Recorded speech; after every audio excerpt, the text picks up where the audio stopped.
Welcome to the World Walker's Order. I'm Stephanie Neal. We are now in the House of Cards and Divination, Chapter 39. And I am naming this lesson the Discovery Tarot Path. Okay, so the Waite-Rider Smith deck is a never-ending story about us and how we learn and grow in this reality system. This deck helps us to become problem solvers, creating a brighter future. This house is all about truly seeing what is in each card, not what others say, what is on each card, but what you think is on each card. The Waite-Rider Smith Tarot holds hundreds of stories in the Major Arcana. This is a path of stories found in everyday life. And the Arcana also helps with individuals to see their own story within their own journey. The Discovery Tarot Path, as well as every living thing, reveals your ever-expanding story. The animals, vast fields, and birds flying above us know what fills us with joy, and the cards help us find our joy, which is a tool. The most important forgotten mysteries on earth are remembered through symbol, yet each essential mystery in the distant past has been torn asunder or ignored. Each has been diminished, even trained out of us as a world race to cause some to think we have fallen asleep. The tarot helps us awake to turn our mysteries into our practical missions in life. In the past, each essential mystery has been turned into something to be marginalized, or even worse, when these life givers are taught to be important, the full precepts, for the most part, are not fully explained why they are important.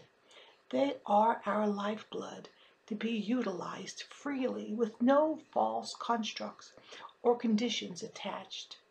Because of this, the full measure of a human or a mountain has been long forgotten. Our mysteries are ours to be discovered in our way, in our timing. We have forgotten we hold tools to manifest what is important to our life. The tarot symbols and everything under the sun speak to us through symbol, saying, return to your power of divine love, joy, and perfect peace. All three of these are tools so that you may continue crossing the bridge you built eons ago.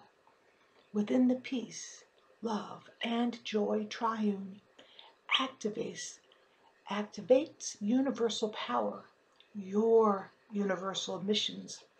Also remembering it is self-evident, no sacred power can be complete or rendered useful without equality for all good information, as well as it is not what we know that is important.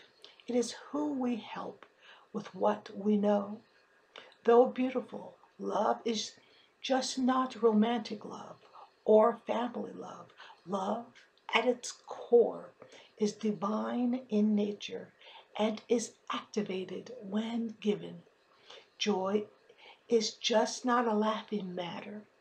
Divine joy only freely flows out of your soul like the rushing rivers when used as a manifester. Receiving joy creates a focused laser beam for what you are currently creating.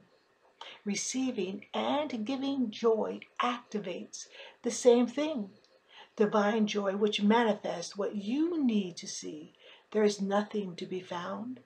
Because how can joy be hunted like a lion when it is what you already are?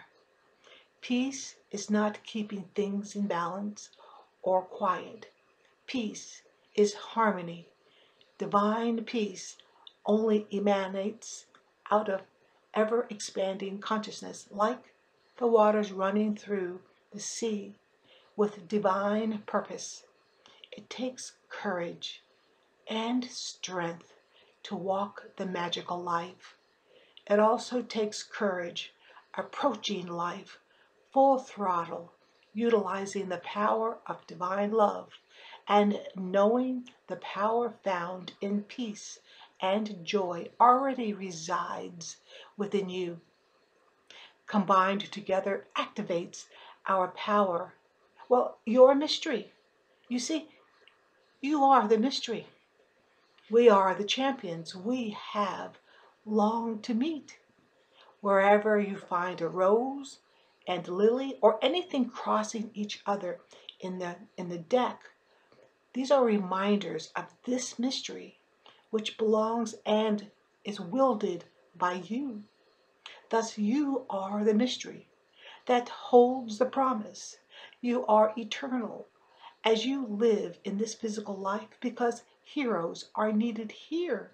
And when you cross on over to the other side of the veil, you are just as alive as you are here in this physical form, still a hero and still abiding in your promise.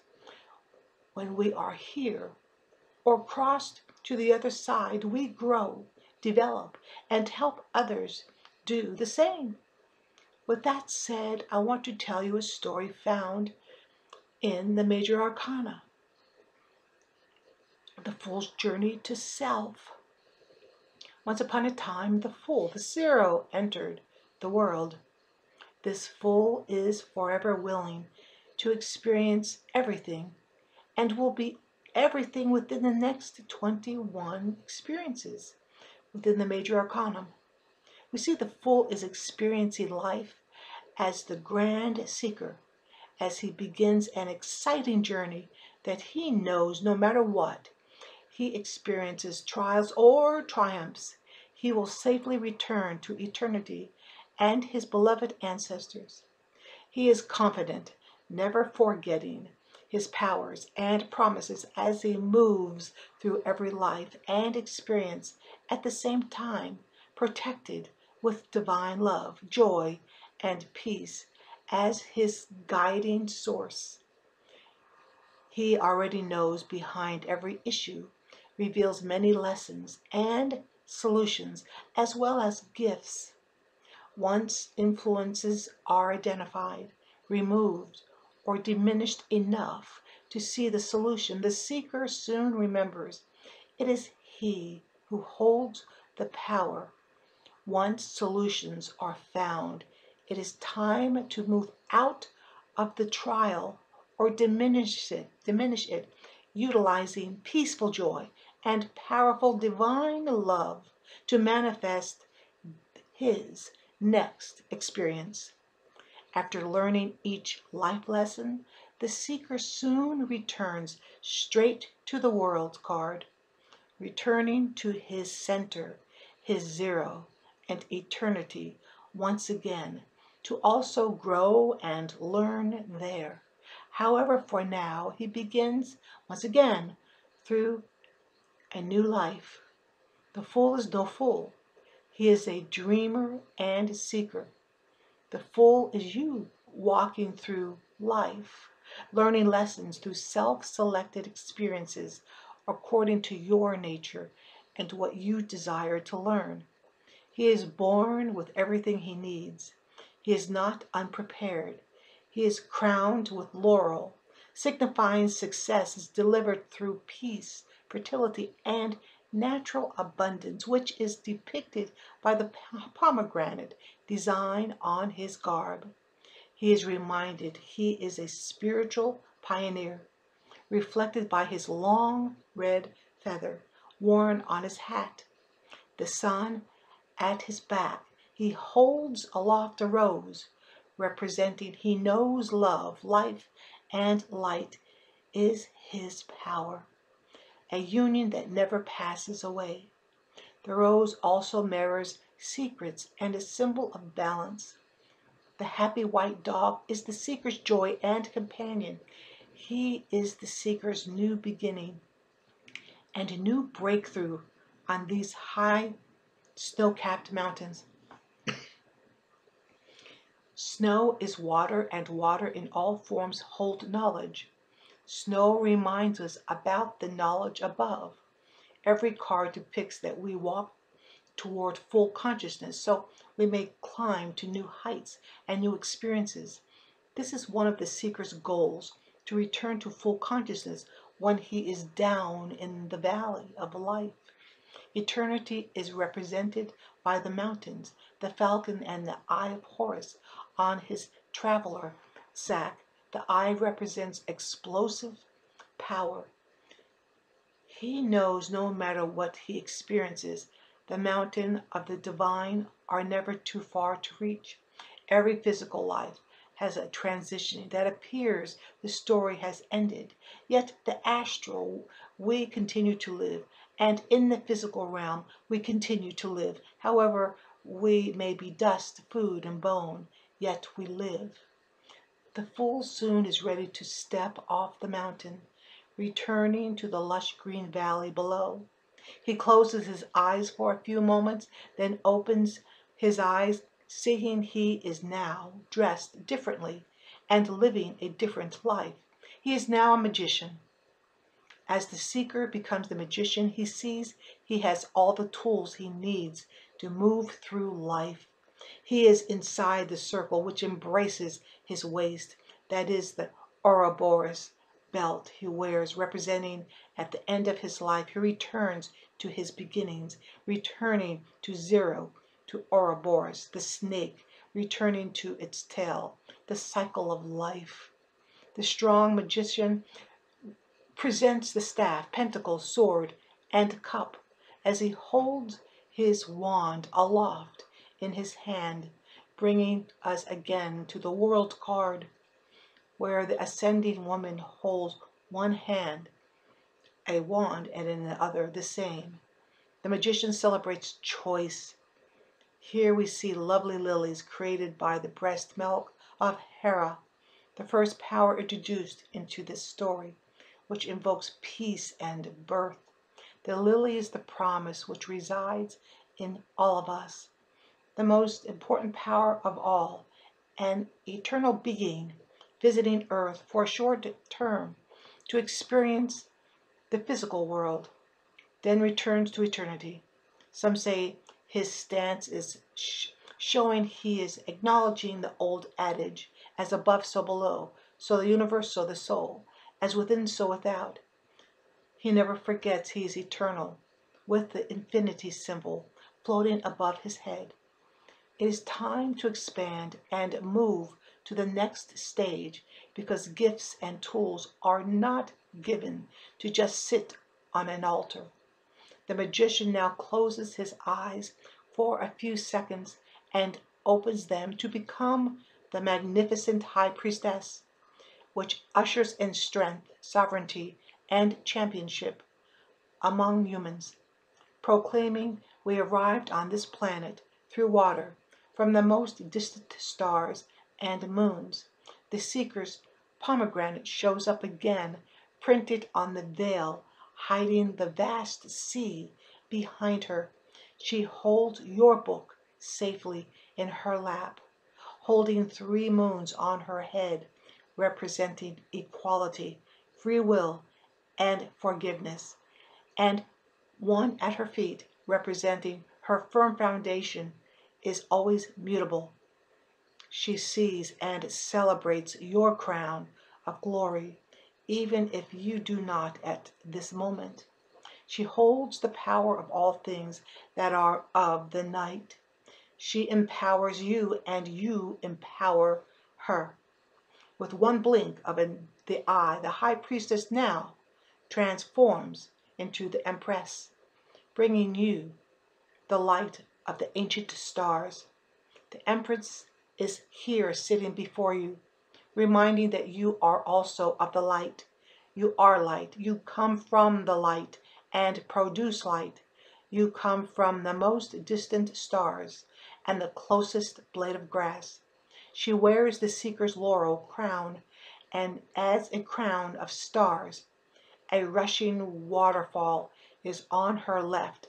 A vast golden field is in front of her, and a forest of mostly evergreens behind her. Every element in her is her security and strength. Her informal gown adorns roses, and she wears pearls where negativity may enter yet never remains. She is powerful, and she too sees your life. She is Venus, the goddess of victory, fertility, love, and the strength of the female symbol rests at her side. And guess what Venus's symbol is? Roses. The Empress is pregnant with new life and brimming with possibilities. She conveys you are forever giving birth to new possibilities, and nothing is holding you back except sometimes your own outworn philosophies and dogmas. Soon the Empress once again is transformed into the Emperor, revealing your souls are timeless. You are as old as the mountains, and this man sitting on his solid stone throne. Yet the man-made throne cannot compare with the brilliant sky or the slow-moving diminutive river behind him. Notice the first 5 cards. Each personality sees you. Each looks directly at you. However, this emperor does not. His eyes are diverted.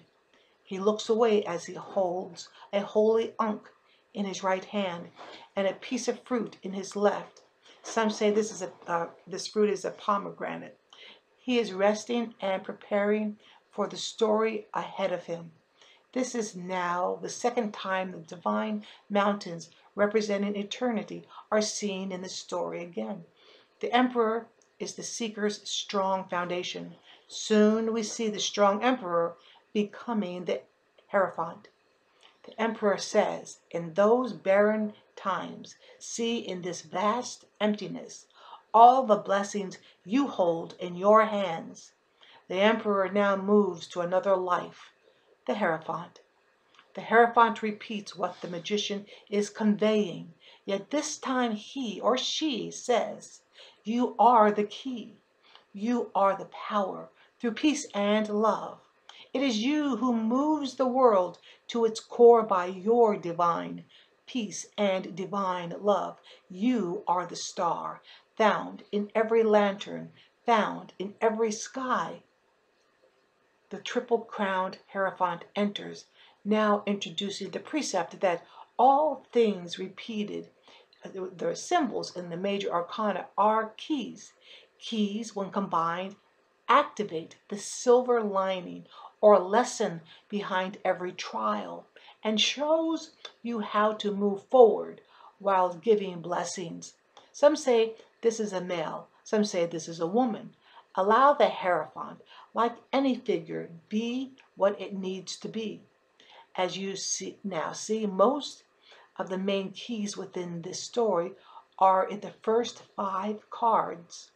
The first 5 cards make it crystal clear we are crucial and possess a plethora of tools and promises to live this life to its fullest, if this is our desire. The Hierophant, as well as all the cards, are humans living many lives.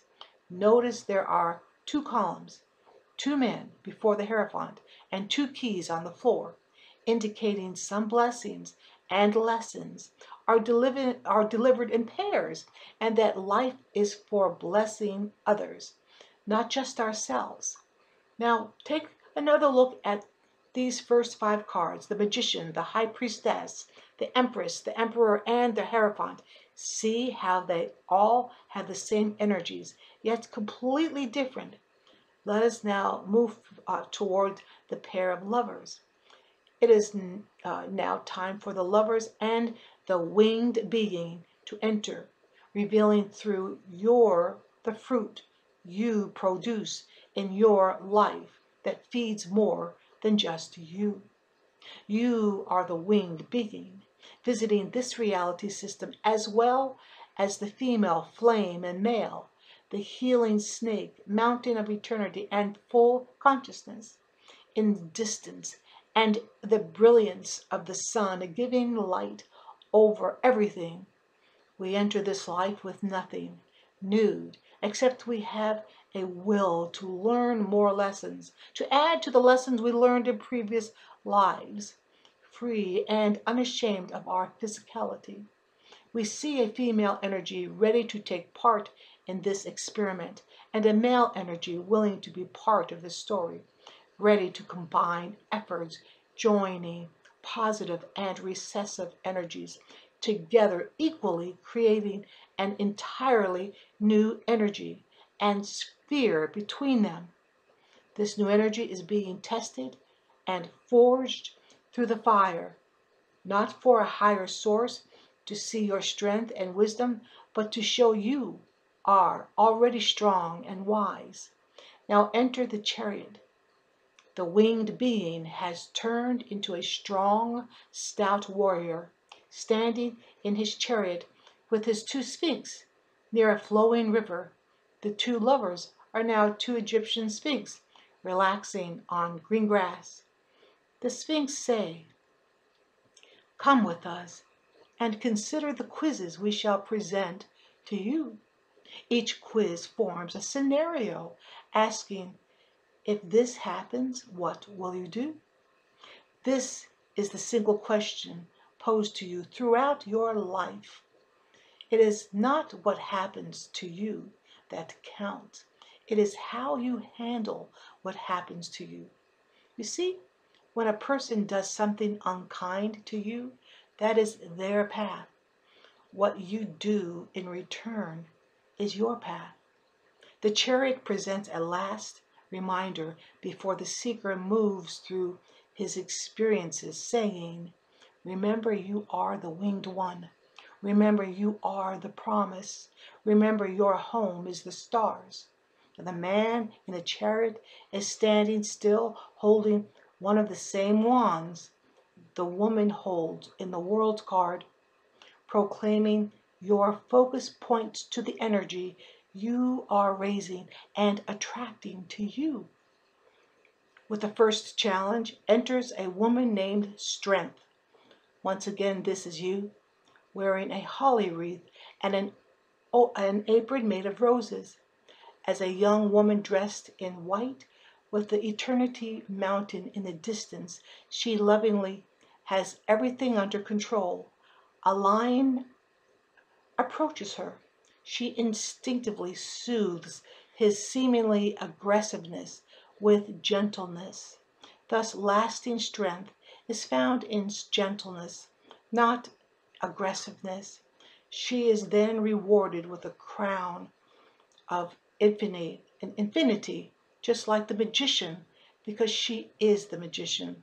The infinity sign is also wrapped around her, and the lion's mane with her, a garland of red roses. Now this could be clearly seen, or a better seen, in the Albano Waite-Rider Smith deck. We now open our eyes to the young woman now appearing as the hermit, walking on snow on a new moon night. The challenge here is, what shall the hermit do in the darkest of nights, the darkest of situations?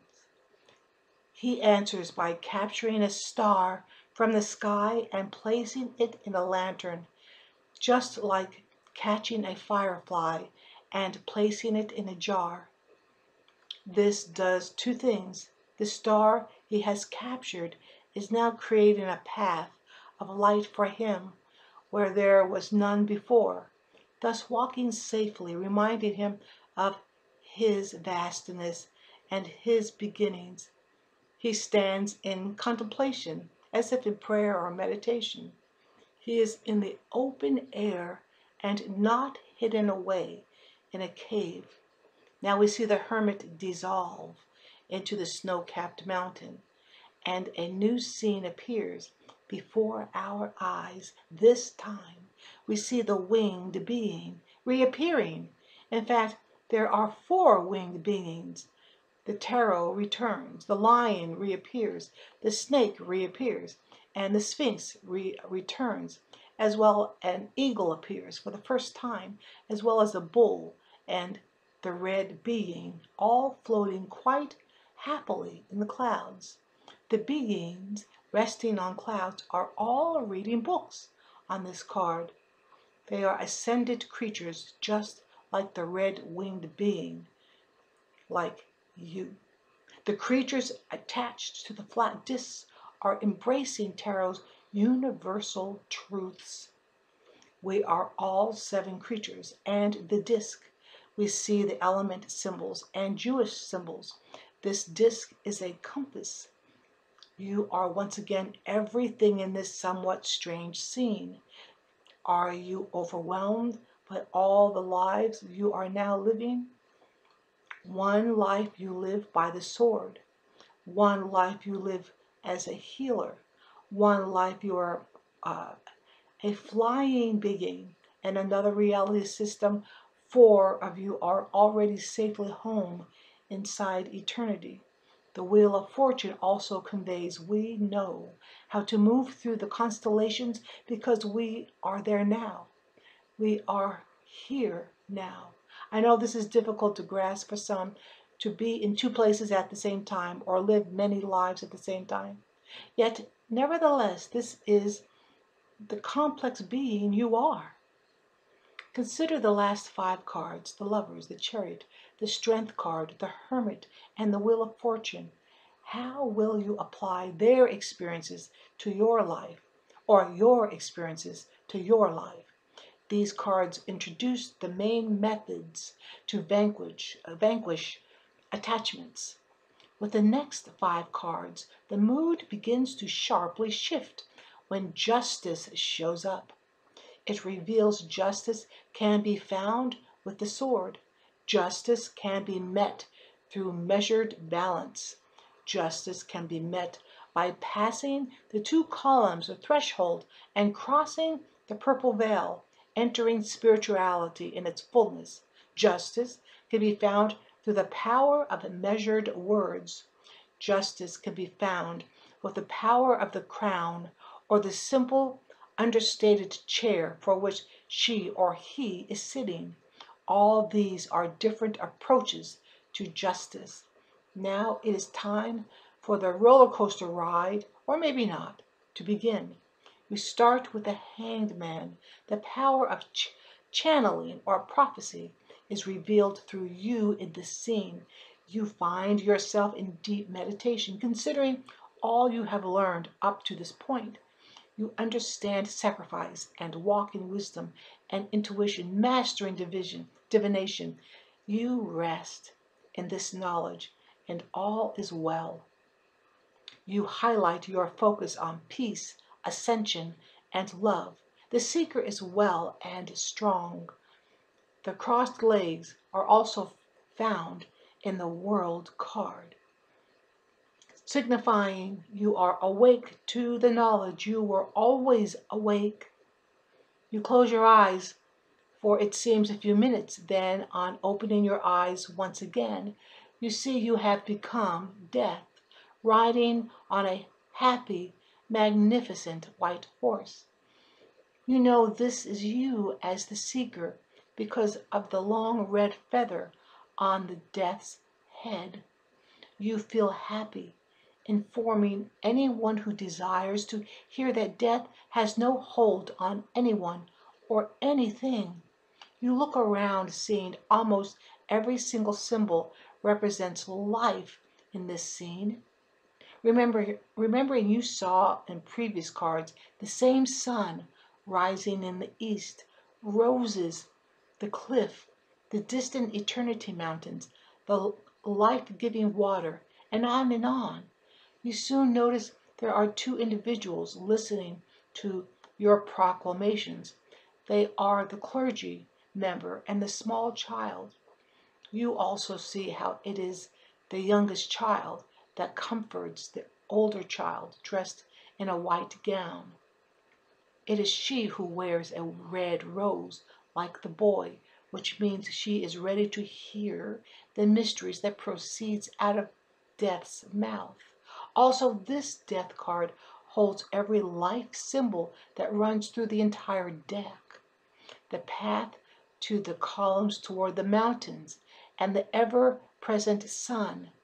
Though the Rider-Waite Smith deck interprets this card as mortality, I see the opposite. I see immortality, expansion, and change.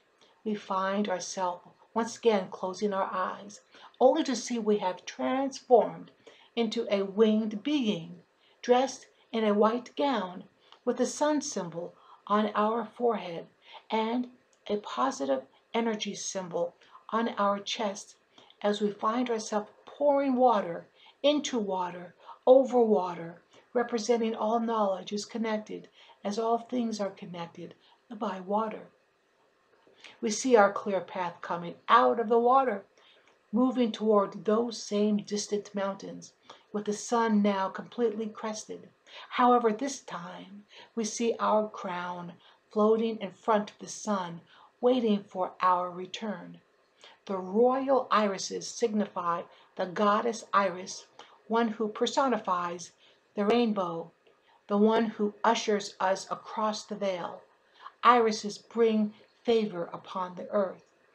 We receive a little respite with the temperance card saying you are almost here. You have your white gown, and the single red feather is now fully extended into red wings. The crowned sun and the Fool's Mountains are right behind you, with a clear path leading you home. Once again you drift away, moving through deep space. Once again you open your eyes to see evaluation time is here. With the devil or Pan, we evaluate our life when we are on this side of the veil. As we pass through the veil, no one evaluates us, only we evaluate us, with our beloved ancestors helping us decide what lessons we need to learn or relearn. We are everything here, the pan figure, the positive and the recessive energies, the fruit, the flame, the chains. Which chains are we willing to break? We are chain breakers. What is the weakest link in our attachments? See the pentacle turned downward, which represents the deepest spiritual precepts that lead us to ascension. The pentacle is pouring insight and protection onto the two humans so that nothing stands above them. Pulling down all pedestals is liberating. You bow before no one. The Rider-Waite Smith symbols definition paraphrased says this card represents extraordinary effort may be needed. We are the winged pan, animal sitting on our perch, finally realizing it is time to unleash our tools or gifts, releasing our flames and power of the pentacle upon humanity, healing all. Quickly we see ourselves becoming the tower, the two humans, thunder and flame, pushing everything out that has outgrown the tower. You see, everything that has tried to harm you or try to hinder you now is being removed. The last attachments that hung on to you for far too long, allow anything that needs to be released, release. Now seeing the crown returning to cover the tower, see the flames extinguished, see the sun returning, the moon and stars coming out to soothe you, to mend you as this building mends.